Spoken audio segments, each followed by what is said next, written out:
Good evening.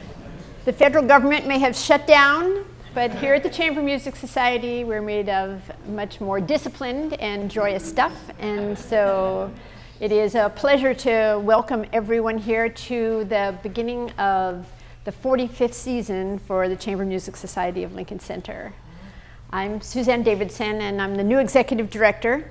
So I hope that all of you will come introduce yourselves to me, and that includes the people who are watching the live stream. Come to New York. We'd love to have you here. So just three quick things. There is a live stream, and this year we've defined live differently. Live is defined as 24 hours from now. So people do not have to watch the live stream at 5 o'clock in the morning. You can watch it at any time that's convenient. So if you ever can't make it, you're welcome to watch the live stream.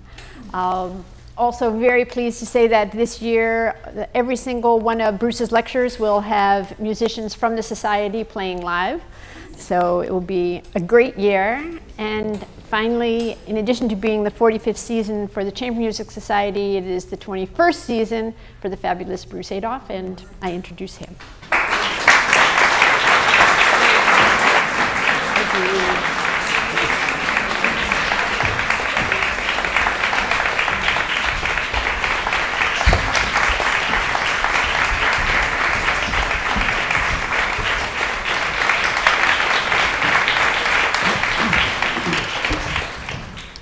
You're probably thinking or hoping that a Mozart piano quartet has nothing to do with contracts and shutdowns and lockouts and strikes.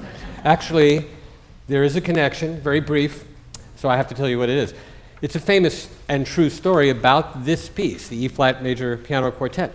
Mozart had a contract with his friend and now a publisher, Hofmeister, and Hofmeister gave Mozart a contract that said you'll be paid to write 3 and maybe 6 piano quartets. And Mozart wrote the first one, which you probably know, the G minor piano quartet, you know, very famous piece. At the time when he wrote it, it was not famous. And as a matter of fact, Hofmeister didn't like it, and he couldn't sell very many copies.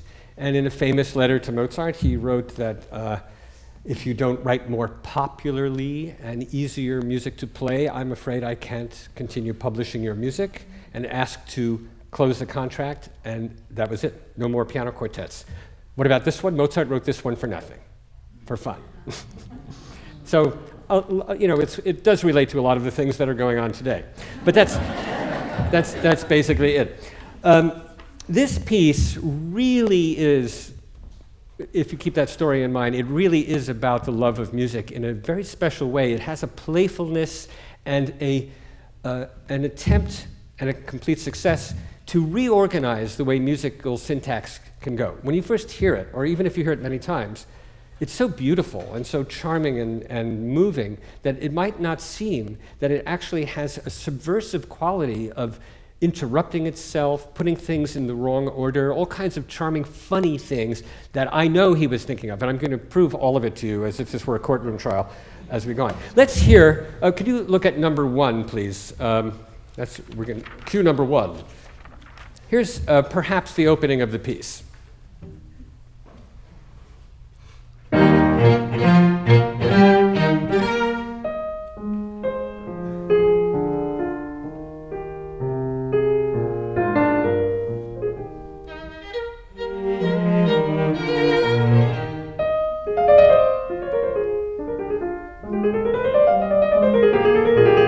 Thank you. Now, if you know the piece, as I saw a few smiles, that isn't really how it opens, but everything that you heard there is from the opening of the piece. I cut out some stuff, and there's a reason. Could you play the first bars of what you have there in number 1 again, just the opening 2 bars? That is a very typical opening. Do you know Eine kleine Nachtmusik by any chance? I didn't ask them to. Could you play just the opening of that? You guys, I'm sorry.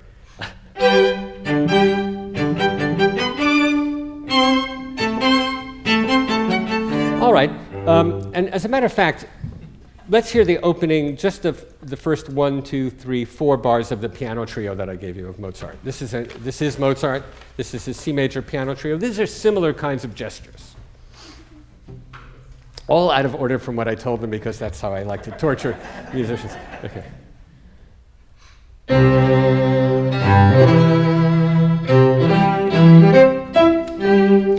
Okay, now, I think what we'll do next is hear number 2, excerpt number 2.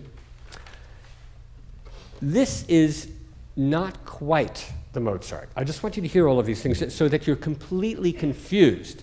Because when you are confused enough and saturated with these sounds, then when you hear the real thing, it'll be a revelation. Okay, here's another possible opening.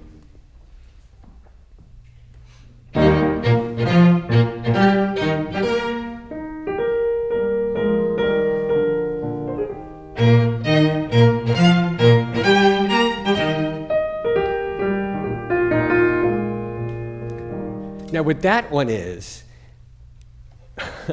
it is a simplified, made completely symmetrical version of that motif. All of the music comes from the Mozart, except the answer there.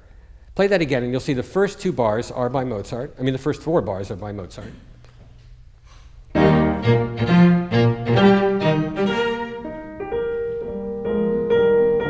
And this is a fake answer.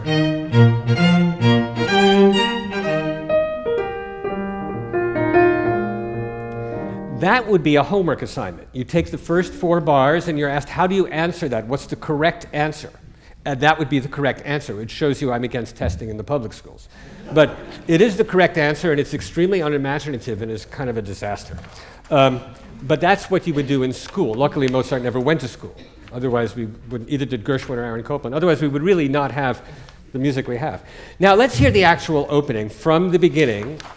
And you might, if you don't know the piece well, you might be surprised by how it opens. Let's go up to bar 28, which is that big motif.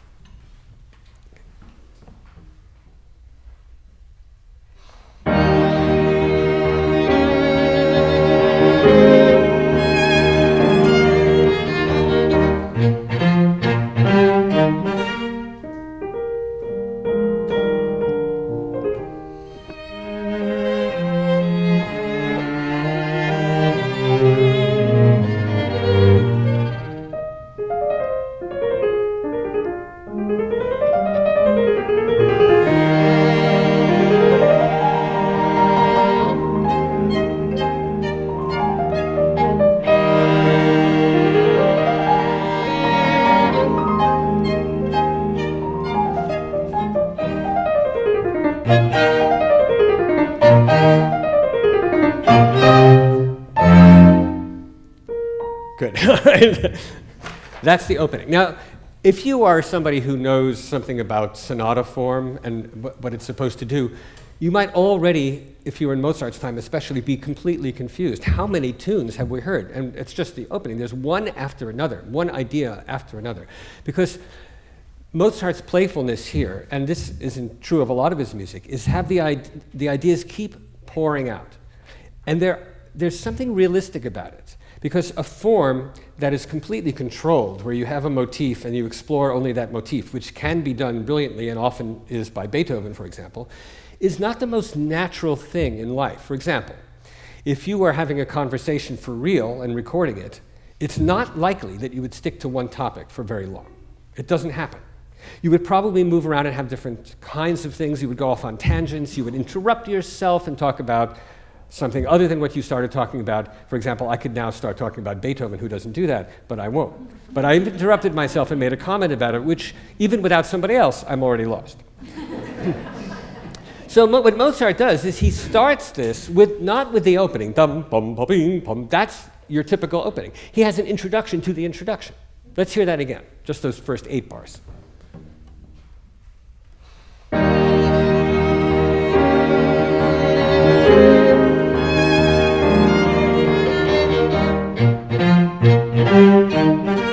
All right, I picture that if I were to act this out, as if somebody is about to make a speech, or perhaps the king is entering, and normally, or the prince, and don't forget they had kings and princes and those things then, we still do. But when the prince enters, it's ding, bum, bum, bum, but he's late. So let's hear this again, and let's imagine the prince coming. Go ahead, you're fine.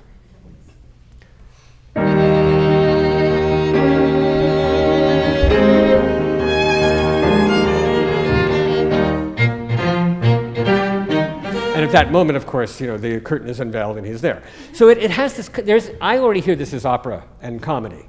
Now, can you play it that way? It doesn't matter. It's a matter of understanding. You can't really do much to it other than that. However, the very second chord of the piece has become a tradition for a lot of composers because this is already unusual. The first chord, go ahead, first chord, and the second chord.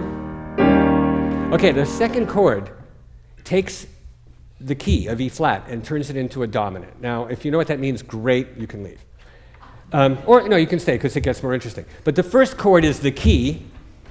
The second chord makes this not in the key of E flat anymore. Now, it's temporary, I know, but that insertion of the D flat in the key of E flat right away became a tradition. In both the piano quartet and quintet of Schumann, he does that immediately. And I'm sure it's a reference to this. And then Beethoven, one of his most famous pieces. Of course, it's a C sharp there, but it's a D flat later. Also the key of E flat also brings that destabilizing note in right away. So not only do you have an introduction to an introduction, but you have a destabilizing sense of harmony which comes back, it straightens itself out immediately. But it is a little strange at that time, and maybe, I don't know if it's possible, if you feel that it's strange, it'll be a little stranger, but it's hard to make it strange in 2013 when it's just not that strange anymore. Then we have a whole series of ideas, one idea after another. I am going to ask the musicians now to play a much shortened version of the opening. It's not going to sound perfect. This is number 3. But just listen to it without worrying about how it was edited. Everything is by Mozart.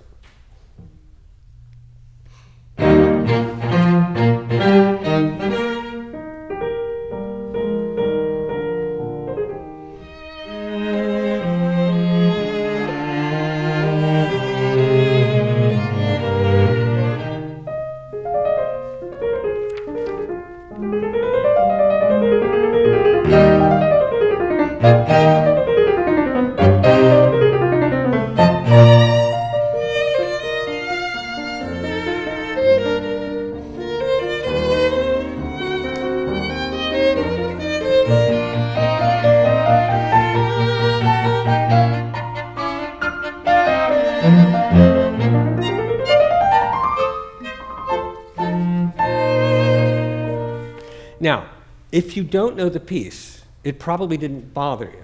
There might have been a moment that's strange, because for me there's one slightly odd moment because it gets intense a little early for the style, chromatic. But other than that, all these things fit together. The original exposition of that is 95 bars, which you just heard was 29. I cut 66 measures out of there. And it still has a line, it still has quite a few ideas, and it still flows. Now, luckily, he didn't have an editor. You know the old New Yorker cartoon of the book editor, who's reading a postcard from the author, and it says, "Wish you were here," and he just can't figure out what to do with that. Now let's go on a little bit, because we're still in the exposition. Now, if you're not sure what an exposition is, that's okay. Nobody's complete. No, that's not true.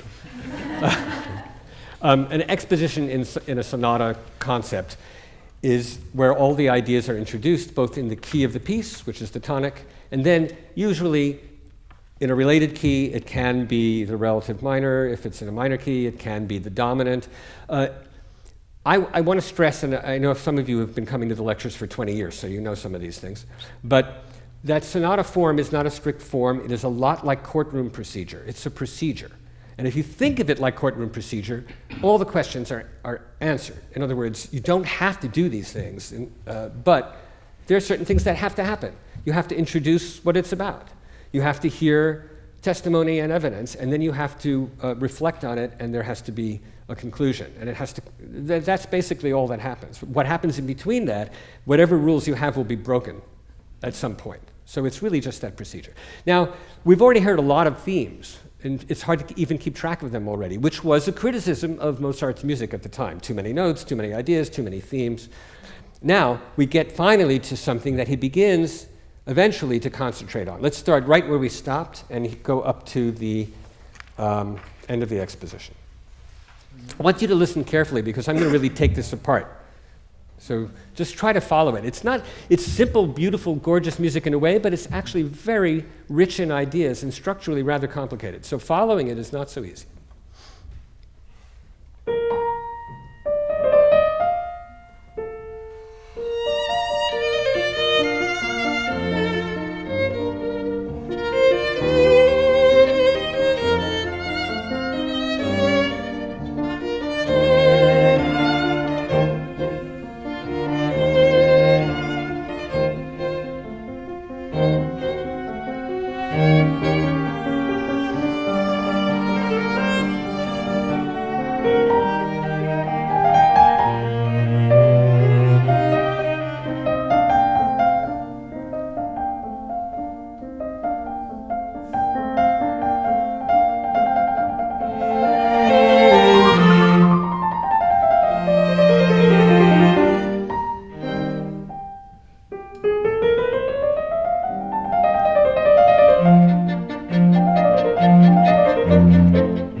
Now that was beautiful, by the way. That was just the exposition.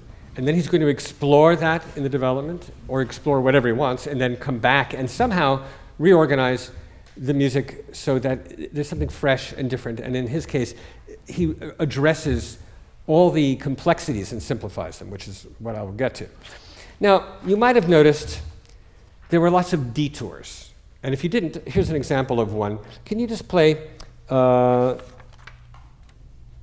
everybody from, let's say, 68 to the downbeat of 79. What you're going to hear is what could be a cadence, could be a simple ending. The piano will then take off on a little tangent, and the string players leave her alone. They know better. She'll get back eventually. And she starts to get chromatic and almost sounds like she wants to do something romantic and looking into the future, and they pull her back. Or she pulls herself back. 67? Okay.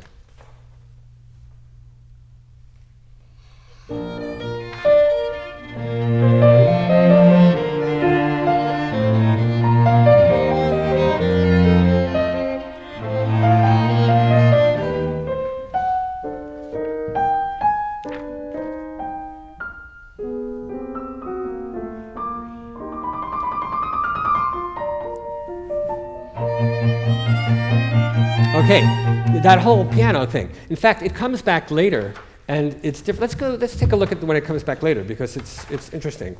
Bar 219, let's go back a little bit and do the same equivalent thing. So like 213. 213? This is in the return, in the recapitulation. The same music, slightly rewritten, and the piano version is even a little bit stranger.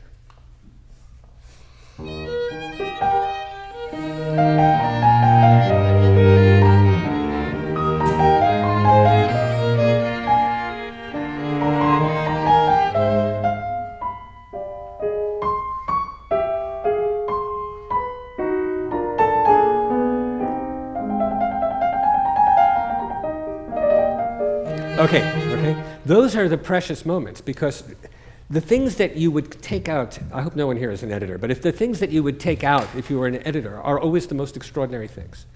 They are the detours. They are the delays. And often the delays come right before a cadence, right before an ending of a phrase or ending of a large section. That's when suddenly there's a flight of fancy. And Haydn did this as well, and Mozart learned some of it perhaps from Haydn and C.P.E. Bach. But with Mozart, it's, of course, very special, as it was with Haydn and C.P. Bach, but a different kind, personal way of doing it. In fact, if you think of a concerto, the cadenza in a concerto is the same idea, but it's without the structure. Right before you get to the end, right before you pull into the garage, which doesn't really work in New York because nobody drives, but for you at home, right before you pull into the garage. Right before it ends, there's a cadenza, and the cadenza is a delay. It's not just a display for the soloist, it's a delay of an ending. And in a way, you could think of musical form as delaying endings in interesting ways. Deceptions, detours, interruptions, ways of delaying endings, which is what we do all our lives. We delay endings. We do it, you can think of 1,000 different things, and that is one of the things that they have in common, is we tend to delay endings, except for a few things, like when this last period in school and maybe the dentist, a few things. But we don't want it to end, and in life in general, we don't want it to end. So there are always new adventures, and in a small scale, this continually expanding by a detour, going another direction, changing key, doing this little chromatic thing. This is a way of not having that cadence. Now, one of the most remarkable passages in this entire piece, from the point of view of interruptions and delays and detours, is this long piano solo you heard a moment ago. I'm going to ask Anna to play it again, and then I'm going to really take it apart for you. We will start at, I guess we can do it with the strings. Let's start at 44. I want you to really think about the piano part, really pay attention to it, and then I will take it apart for you.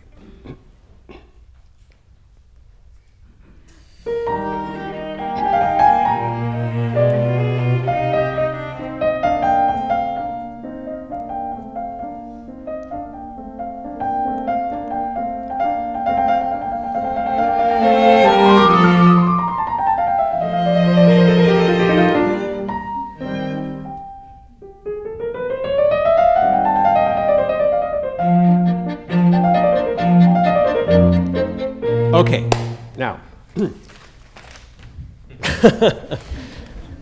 everybody leaves. All right. I'm going to start by removing things as if I were an editor trying to get this into its simplest, clearest, cleanest form, only what is necessary. Then I will start adding things back in. All right, so I think you will, I'm hoping you will not be able to follow this well, because it isn't easy. And the idea is just to try to imagine each time I play one, how close is that to being the entire section that you just heard?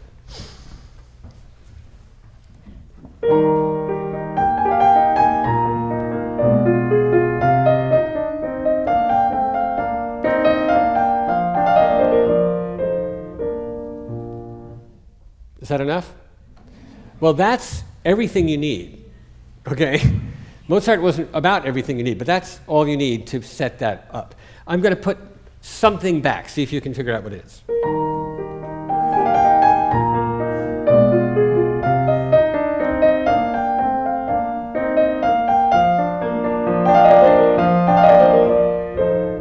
Did you notice that happened twice this time? The first time it only happened once. Does that ever happen? The first time it only happened once. I said that twice. Does anyone ever say anything twice to you? I hope so. I mean, it's so normal human thing. I used to have a doorman who said everything twice. Hey, Bruce, how you doing? Hey, Bruce, how you doing? Every day was twice. Going to work? Going to work? Okay. But Mozart must have talked like that, or at least he knew someone. Okay, now I'm going to put, I hope you remember that, because I'm going to put one little thing back in.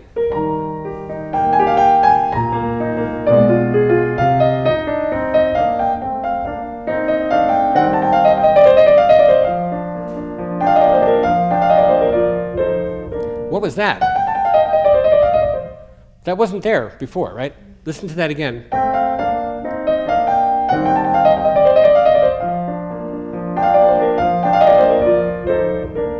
When you hear it taken away and put back, you realize you didn't need that. It reminds me of my Aunt Nancy, but I won't get into that. Sorry. So, you know, when she could have said this, always said things like, okay, now I'm putting something else back in here.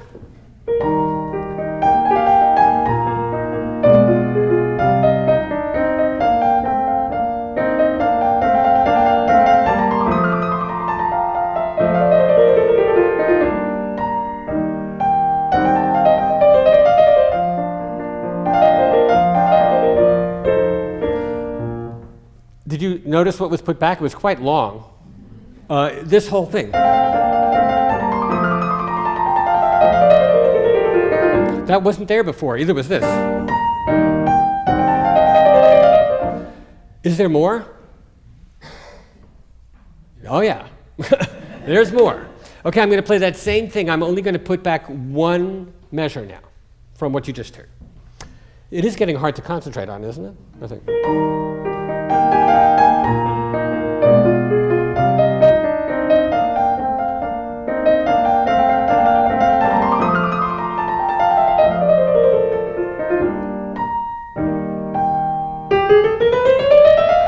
What was that?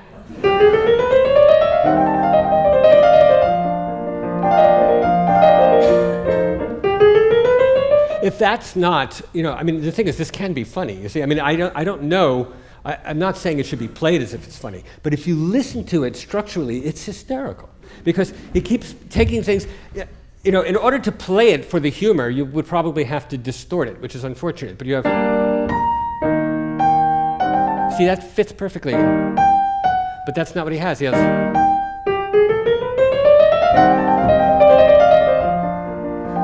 Okay.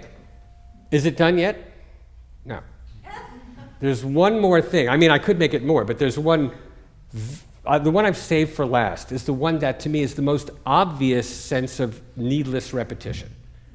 Now it might actually seem funny, even though it's hard for it to seem funny in the context of the piece. So this is all of it.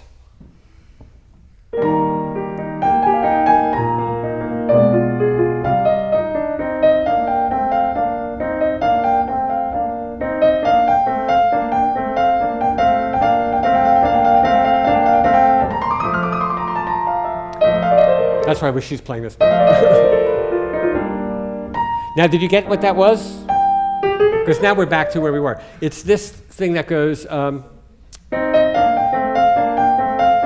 what is that? I mean, would be fine, right? But to me, it's obvious comedy, and it has a flirtatious quality, too. And it also is the kind of thing where Mozart is delaying it and hoping that you'll notice how delayed it is. Now, how many things did I take out? I'd have to look at it again. I took out, originally, many ideas. Then I put back one repeated measure. Then I put back an interruption, the repeated measure. Then the interruption. And then this long. Put that back, and then this back. And then eventually this. That's a lot of things. Now, I realize, I mean, I think I made that clear, but I think that sometimes, if you're not a professional musician, it's easier to understand this concept if it's in words. So I wrote out something in words that I think accomplishes what I just did. I had to think of something that is an everyday experience, because I really believe, completely and profoundly, honestly, I believe, that Mozart's humor and his syntax and the grammar that you're listening to is based on conversation and everyday life. That's why he could do it so easily. It just goes, he hears how people interact and how people talk, and it becomes part of his syntax. So here, let's say you're at a Middle Eastern takeout place. First sentence. I'd like the falafel platter, please. Slightly elongated. I'd like the falafel platter that's the platter, not the pita, please. Adding it a little more. I'd like the falafel platter that comes with tahini, and that's the platter, not the pita, please. I'd like the falafel platter that comes with the tahini, and that's the platter, not the pita, and it's for here, please. I'd like the falafel platter that comes with the tahini, and that's the platter, not the pita, and it's for here, so on a real plate and not in a carton, please. I'd like the falafel platter that comes with tahini, but could you bring the tahini on the side? And that's the platter, not the pita, and it's for here, so on a real plate and not in a carton, please. And finally, the entire thing. I'd like the falafel platter that comes with tahini, but could you bring the tahini on the side, and that's the platter, not the pita, but I'd like some pita on the side, and it's for here, so on a real plate, not in a carton, please, and I'll need to check as soon as possible. I'm in a rush. Okay, yeah. Okay.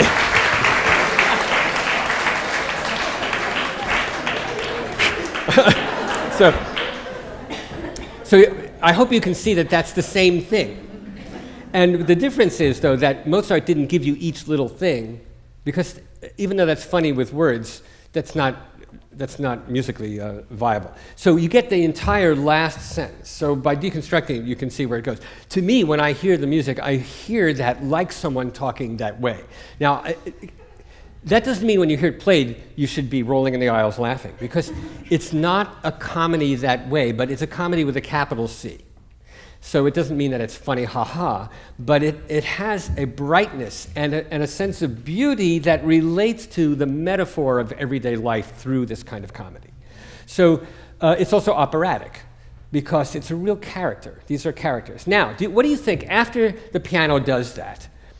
When it comes back at the end, do you think the string players are going to allow the pianist to do that again? I would hope not. Let's go to the section where that happens and see what happens.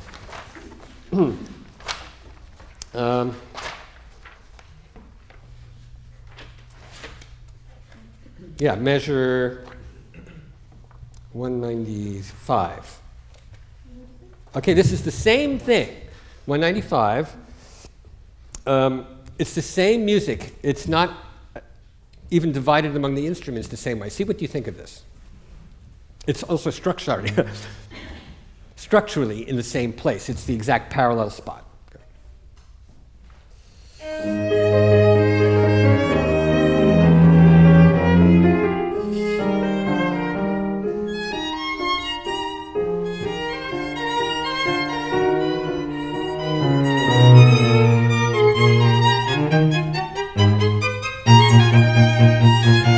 Okay, so a lot of things happen there. First of all, it's much shorter, isn't it? Much, much shorter. Secondly, they take her theme away, they control it, and then they go into this minor for a moment, which is as if to say, we're not going to do that. I made a gesture at that spot. Can you play it again? And there's a spot where you hear, it's almost as if it's saying, we are not going to be foolish like you were. Let's try.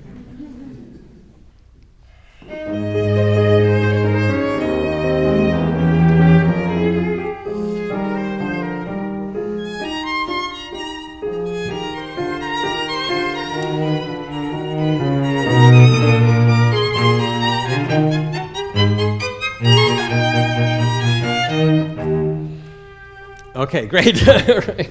That's a great viola solo, one of those. That was the whole thing. Okay, and now there are a couple of other things, but before we get to the real piece again, would you like to look at that? One of the important aspects of instrumental music and how it unfolds, especially in the classical period, and a little in the Romantic too, is that you don't get full-bodied themes. You get them more in the Romantic period. You often get the themes never really are complete, because if they were complete, they wouldn't need to be explored. They're motivic, they're fragmented, and they unroll, they unfurl and get unwrapped as the piece happens, and you feel like you've heard a whole theme. But if you go looking for the whole theme in one spot, you might not ever find it. So in order to make that point, I wrote out what would be a complete theme based on the motif you've been hearing. So here's a piano solo, which the first 1, 2, 3, 4, 5, 6 bars are by Mozart. And after that, it's a response that would round it off if it were a melody, perhaps later on in the 19th century. Whoops. That's if it were in the 21st century. Okay.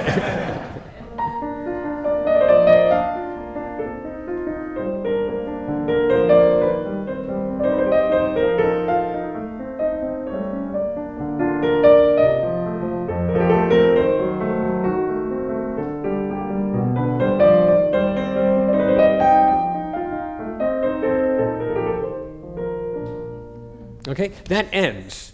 And because it ends, it takes this beautiful idea and actually begins, by the time it's over, it's trivialized a little bit.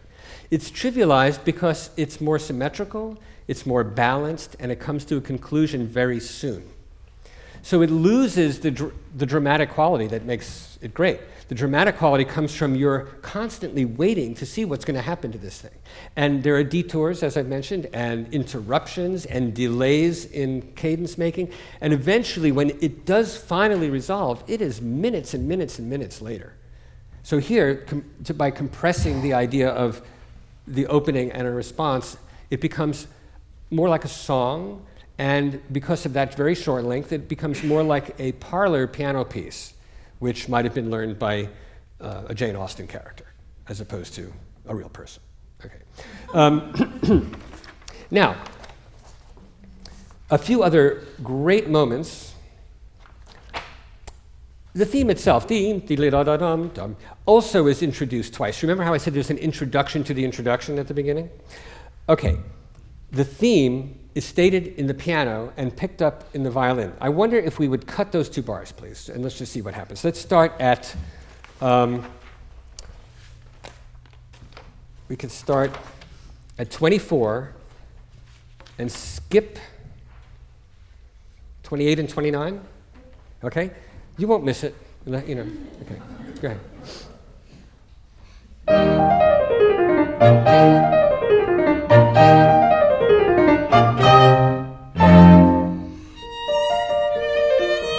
Okay, did you miss it?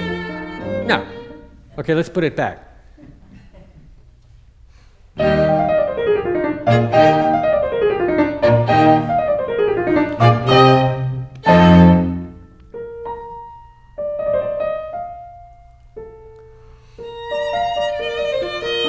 Okay, so from the point of view of structure, what does it accomplish? Nothing.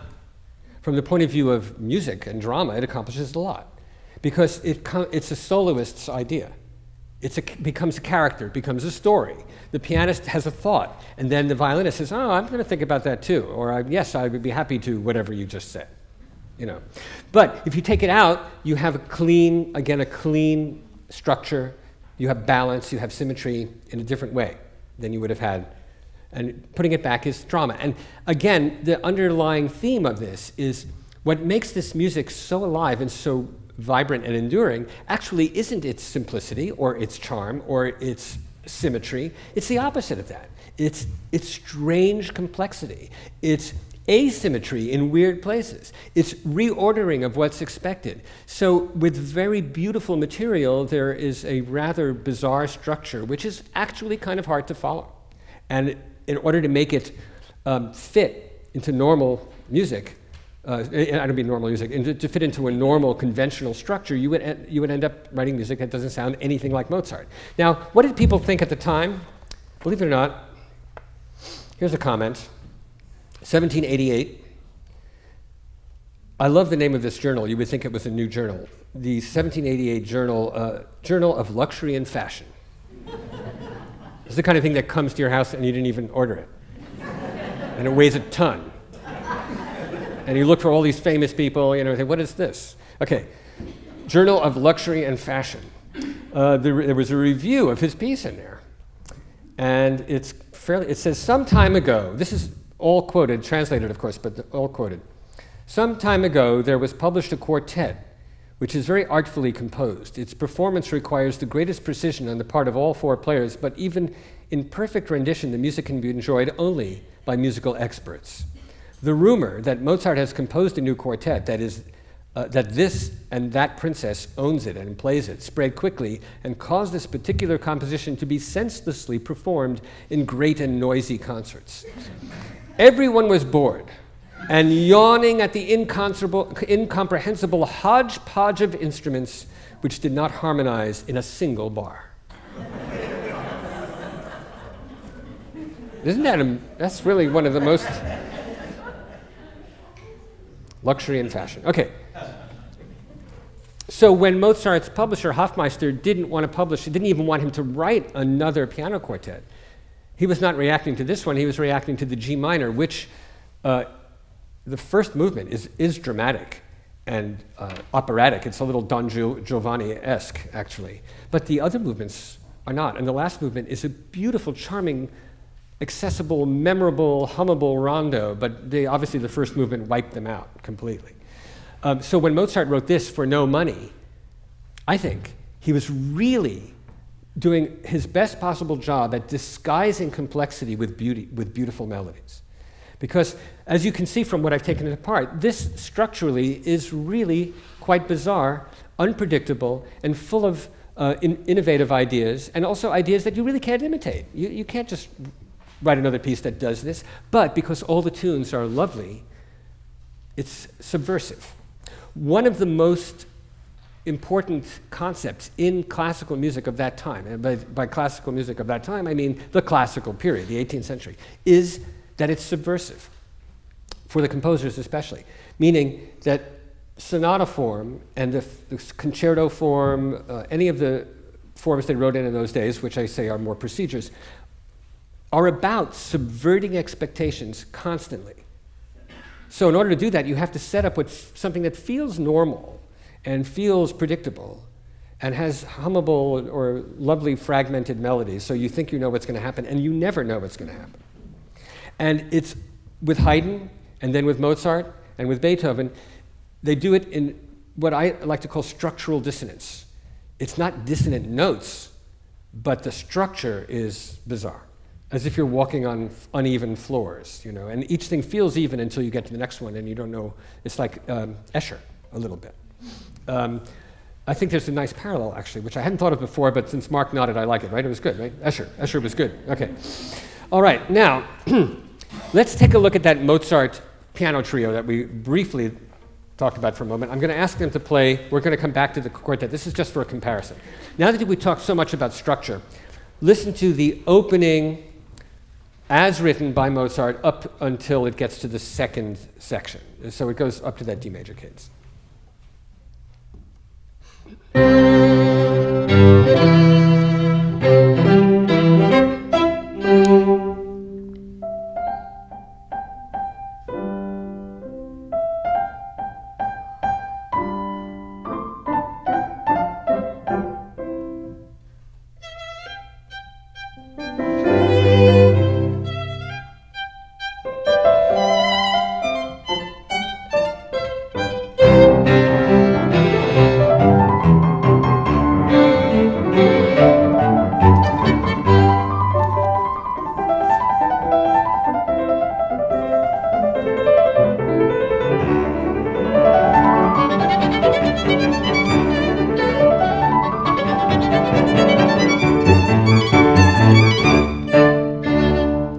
Now, what you have here is much more predictable than what you have in the E-flat quartet, because it starts with the fanfare idea, but then the 16th notes, if you just play a little bit of the 16th,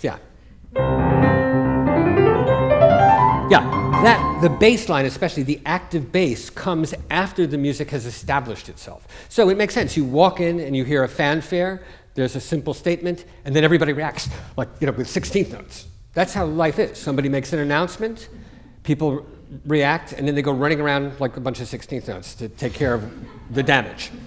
The E-flat piano quartet, as I said, doesn't start with the fanfare. You can almost see the opening as what should come as a reaction. Let's play the opening as written by Mozart. And you think about this, that opening could have been a reaction to the fanfare. It's backwards.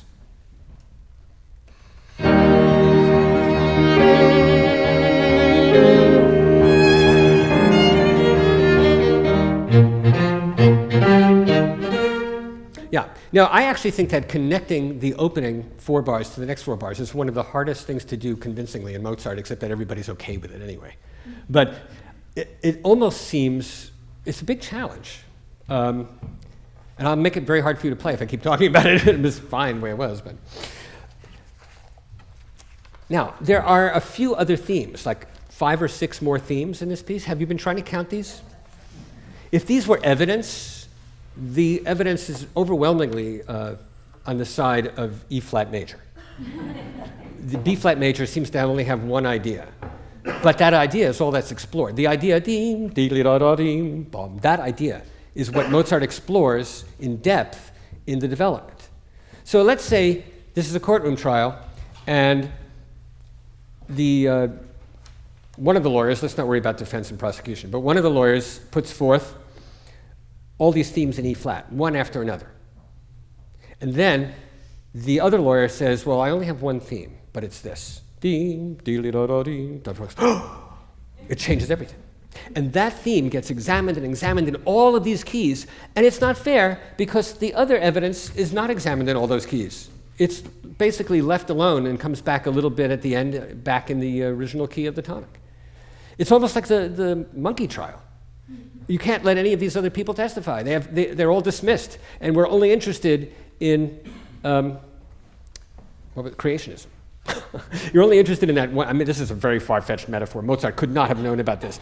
But it is the idea of unfairness, though, and the idea that one little gesture overrides everything else is very powerful. So that little gesture, let's get to the development section. At the development section, you hear that this one theme is the one that is explored over and over in different ways, and the way that it is explored is by taking it to different keys, different territories.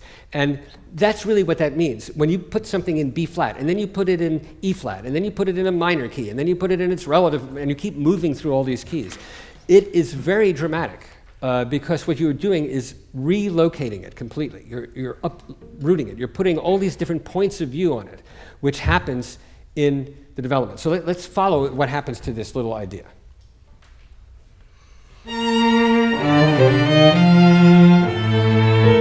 Minor now. New key.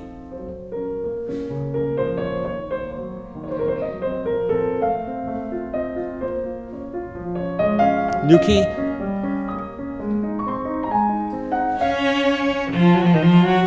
Now, a whole series of keys.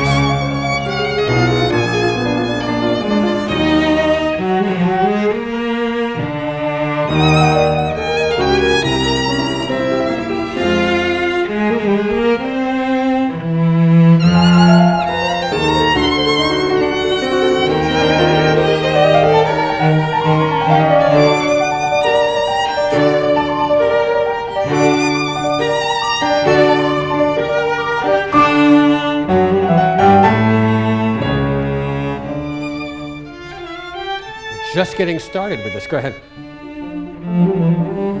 Now they overlap.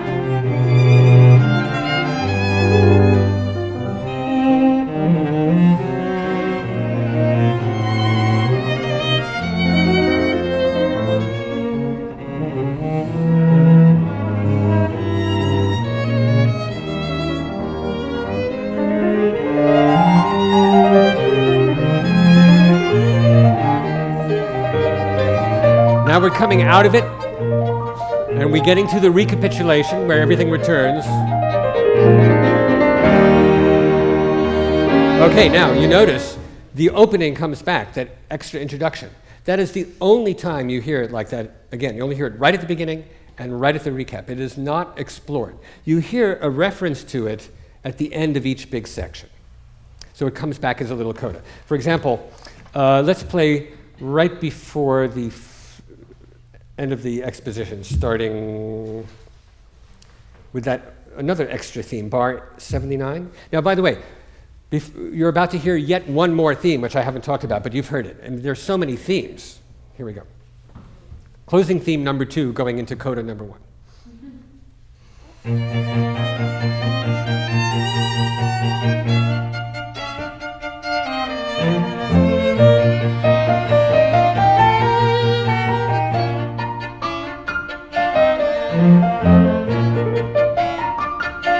Here it comes as a coda.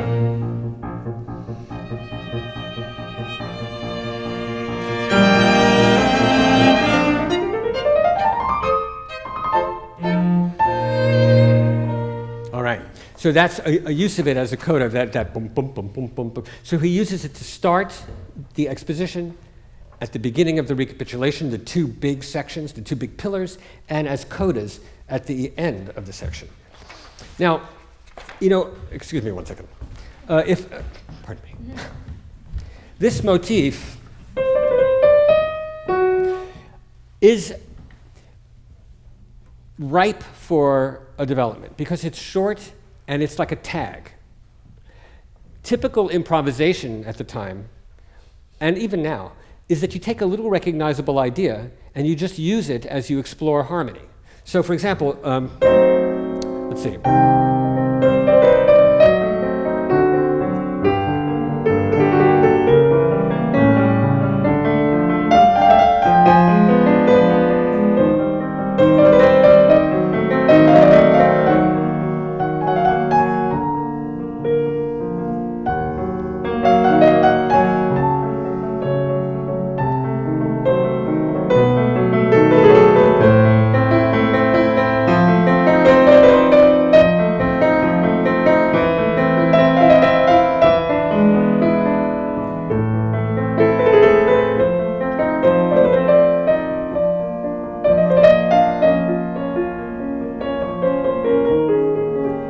See, now that's not that hard to do. You could try it. You see what I mean? No, but basically, because you have deem, bum, da da dum, dum, that's what you're listening to. But it's not what I was thinking about. I'm thinking about chord progressions and how to go from what's interesting. How can I do something interesting? And this is the heart of the technique of any style of development and of variation, which is to take something you can hold on to and identify with, and then you go traveling with it.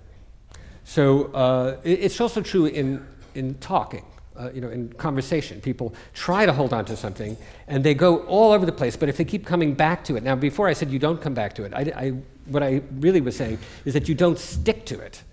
But you keep coming back to it. Makes it sound like you know what you're talking about if you refer back to something. So you take this idea and you go all over the place, but you refer to it every so often, so it sounds like, in fact, you're repeating yourself as I am. Okay, I try in talking to demonstrate the techniques of interruption, delay, detours.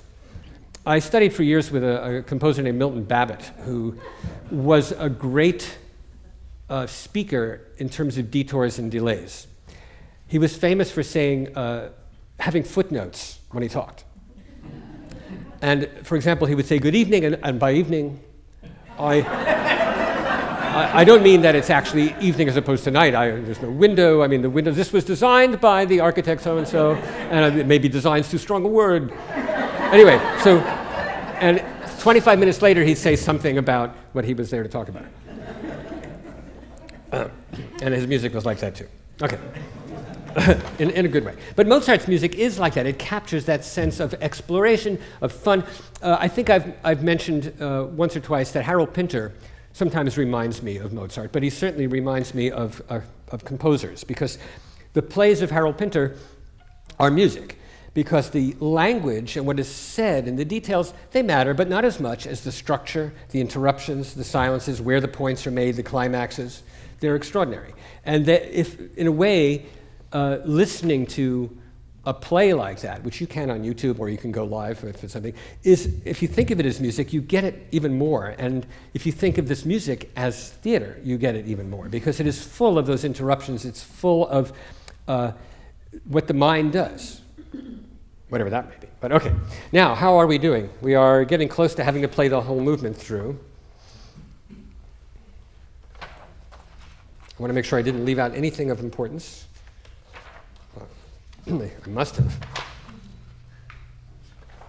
Well, I think we're in good shape to hear the whole thing through. Do any of the musicians have a comment or a rebuttal or an idea that's completely unrelated they'd like to share? Because that would be certainly relevant. We just play. We don't think.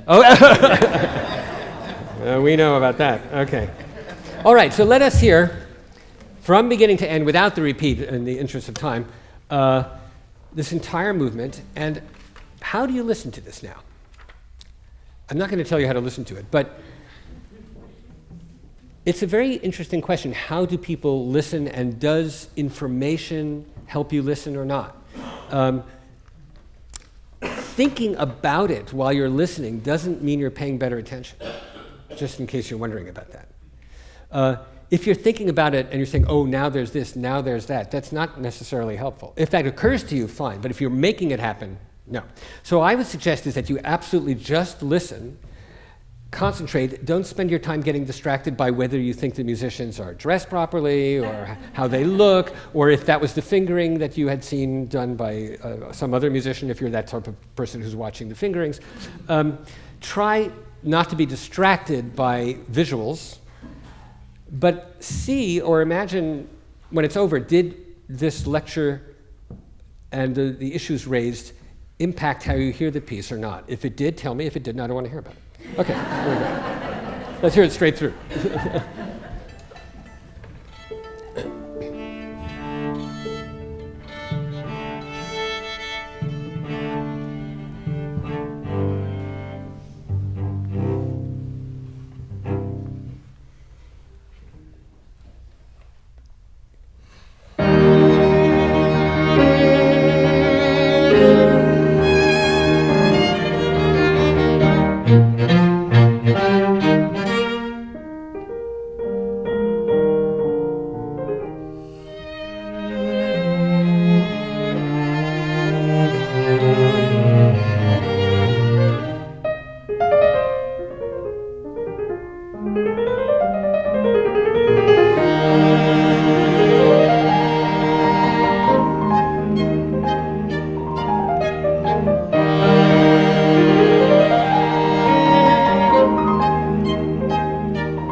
Bravo, bravo.